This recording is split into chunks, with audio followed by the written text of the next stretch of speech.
It sounds presumptuous, doesn't it? You'd think that the best stop-motion animated Lego film would be some beautifully animated 24 FPS yet to be discovered art house flick known only by the Bricks in Motion cult. Or if you're 12, Avengers vs. Hulk. But what makes Clone Training Center the best when put up against hundreds, thousands of contenders? I mean, sure, it's fun, the characters are memorable, and the concept is unique, but while the animation is good, it's not incredible, especially when compared to some of the more fluid action films out there. Some might even consider it basic. And yeah, while it's a simple comedy story, it doesn't say anything on a deeper, more artistic level, which a lot of people would assume from the greatest. For me, what sets this brick film apart from the rest is style and the spirit of brick filming.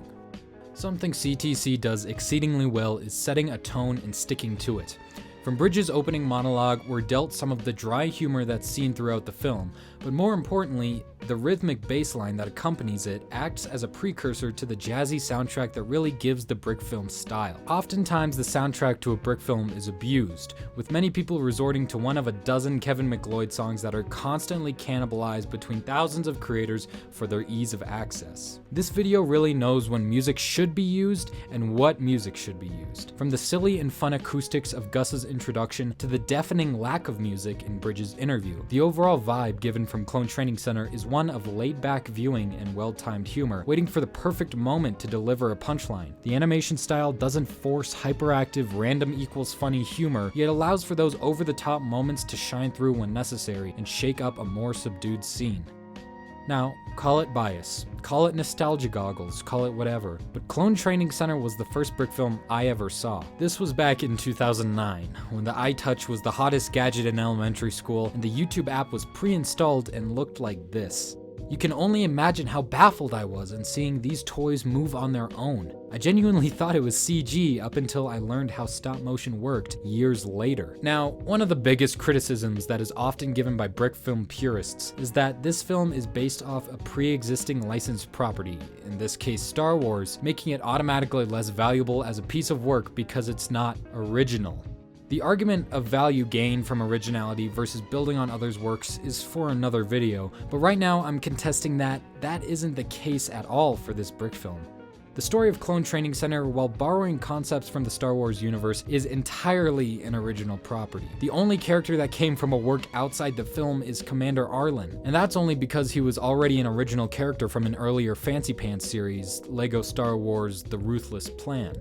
You could literally stick the plot onto any generic boot camp setup and it's the same video. An army needs more troops for an upcoming invasion, so a commander interviews several recruits to assign them to a proper post. One recruit, Tim Larson, is trying his hardest to be assigned to the infantry, but flubs his interview. Another recruit, Gus Flucher, is an idiot and is assigned to infantry alongside Tim because it's apparent that that's the cannon fodder position for rejects. Shove that bad boy into Vietnam and boom, it's perfect. Napalm everywhere. Some folks are born made to wave a flag.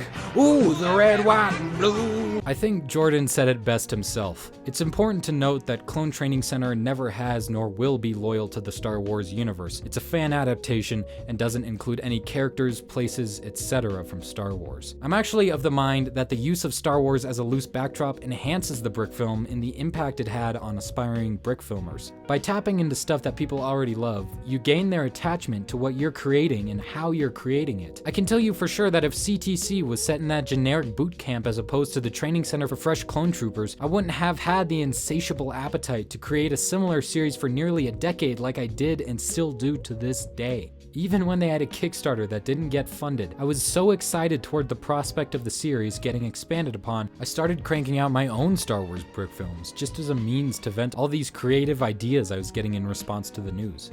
Think about the essence of brick filming for a second. What are some of the first brick films that people make? They were probably pretty bad stop motion stories that were made with whatever bricks and minifigs they had lying around. More times than not, whatever's lying around is probably a Star Wars set, or a Batman set, or a Ninjago set. You start making your own stories with the characters everyone knows about, and whatever's in your hands. This is exactly what Clone Training Center capitalizes on and encourages in leading by example. It doesn't matter if what you make follows the canon of a universe or the plot structure of that series. It matters that you're making it your own.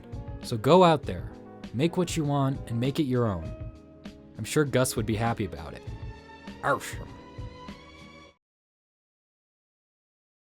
This video essay thing is a new style to me. I'd appreciate some feedback if you guys have any, what you liked about it, what you didn't like about it, what's your favorite Brick film, why do you like it, maybe what are some of your inspirations. Also, I have a weekly podcast with Aubrey Studios 82 Blockheads. We got some great guests on every once in a while. It's a fun time. I'm counting this as a me and Matt BJ because I spent way too much effort on this thing.